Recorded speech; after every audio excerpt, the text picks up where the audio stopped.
Lula ainda afirmou que vai definir quantos ministérios e secretarias vão ser criadas no novo governo a partir do domingo. Possivelmente no domingo. Eu tenho uma conversa para determinar a quantidade de ministério que nós vamos ter e a quantidade de secretaria que nós vamos criar. Então, a partir do momento que eu definir, aí eu vou definir os ministérios. Agora, esses já estão definidos, esses não têm mudança, não tem secretaria nova, mas os outros têm, porque eu ainda vou definir, sabe, quais os ministérios que a gente vai criar, quais a secretaria que a gente vai criar. Isso nós vamos fazer até no domingo à noite e na segunda-feira, depois da diplomação, eu vou tratar de terminar a montagem do nosso governo.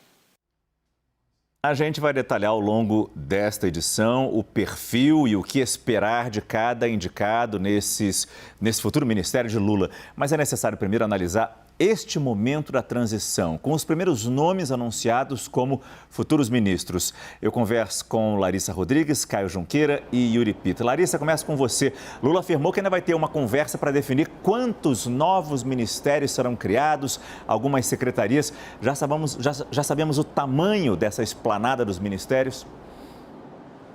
Ela vai ser maior, Márcio, essa é a única certeza. Boa noite para você, para quem nos acompanha. Muito se fala na criação de novos ministérios. Uma certeza, por exemplo, hoje foi anunciado Haddad, não enquanto ministro da Economia, mas ministro da Fazenda. Lembrando que no governo Bolsonaro se criou esse ministro da Economia. Na época, ele até disse que Paulo Guedes seria um super-ministro, né, que pegaria vários ministérios em um só. Agora vai voltar essa divisão. Haddad, então, fica no Ministério da Fazenda. Será recriado o Ministério do Planejamento e a expectativa é que se indique para comandar esse ministério alguém mais liberal, numa tentativa de amenizar o nome de Haddad no Ministério da Fazenda.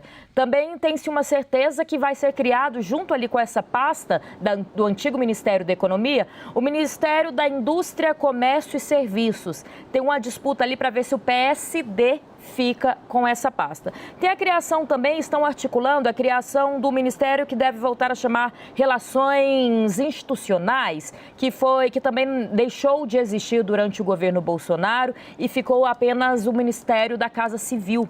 Uma expectativa é que esse ministério faça mais articulação. Tanto que a gente teve hoje o nome de Rui Costa, que é considerado um ótimo gestor para cuidar da Casa Civil, mas que peca na questão da articulação com o Congresso e, em especial, com o Supremo. Então, deve criar essa pasta responsável por essa articulação e o nome mais cotado é de Alexandre Padilha. Aí tem outras questões. Falou-se na criação do Ministério dos Povos Indígenas, mas já teve uma sinalização por parte de Lula que talvez fique só uma secretaria. O Ministério do Desenvolvimento Regional também deve ser quebrado em duas pastas, criando o Ministério das Cidades. Nesse tem uma briga muito grande. Tem PSD, o próprio PT quer, me disseram que o MDB também está lutando. Ou será que vai ficar também nisso, ter uma possibilidade de criar uma secretaria dentro desse ministério que vai ser criado de outro ministério para cuidar das periferias? Então, assim, ainda temos algumas discussões e algumas hipóteses que devemos ter as respostas até a próxima terça-feira. Caio, que análise você faz das indicações que vieram neste momento? Durante a entrevista, Lula desconversou, ele não quis responder. O que de fato o fez adiantar esses nomes? Boa noite a todos. Márcio, o que há em comum em todas essas nomeações? Áreas-chave, áreas sensíveis, áreas que, vamos dizer assim, o mundo externo vinha já cobrando anúncios, sinalizações, rumos, caminhos do que viria a ser o novo governo. Só a gente pegar economia, Fernando Haddad, mercado cobrando, PIB cobrando o governo em meio a todo esse debate da PEC que abre esse buraco fiscal lá no Congresso.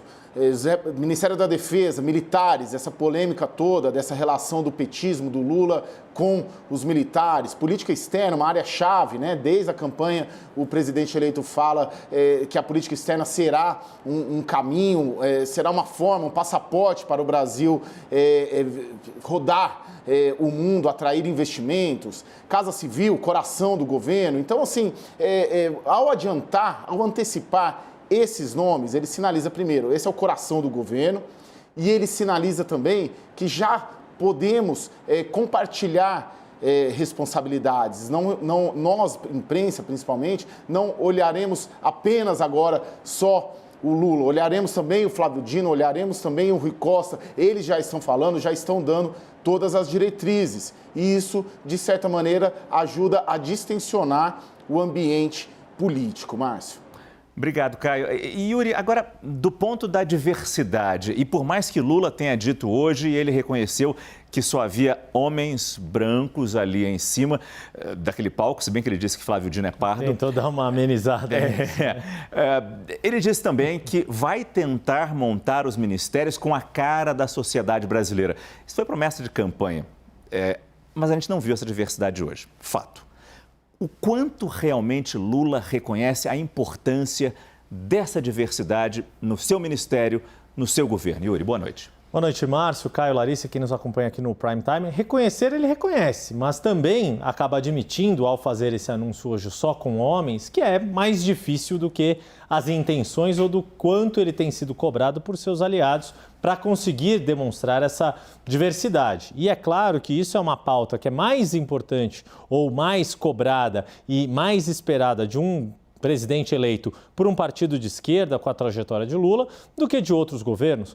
Basta lembrar que quando Michel Temer assumiu, ainda que de forma provisória no primeiro momento, a presidência da República durante o processo de impeachment de Dilma Rousseff, e estava lembrando disso, a gente até lembrou dessa data um pouco agora fora do ar, o Caio Junqueira e eu conversando aqui na redação, no dia 12 de maio, quando Michel Temer assumiu, ele foi muito cobrado por ter feito um ministério só de homens, mas teve a cobrança na hora e seguiu o baile. No caso de Lula, não. Ele já se anteviu a essa cobrança que viria se ele não tivesse feito o preâmbulo, sabe que nas próximas anúncios de integrantes do seu gabinete vai ter que ter mais mulheres, mais negros, isso vai se esperar pessoas com outra trajetória do que homens que já têm uma história na política. Mas importante também um ponto a gente a analisar.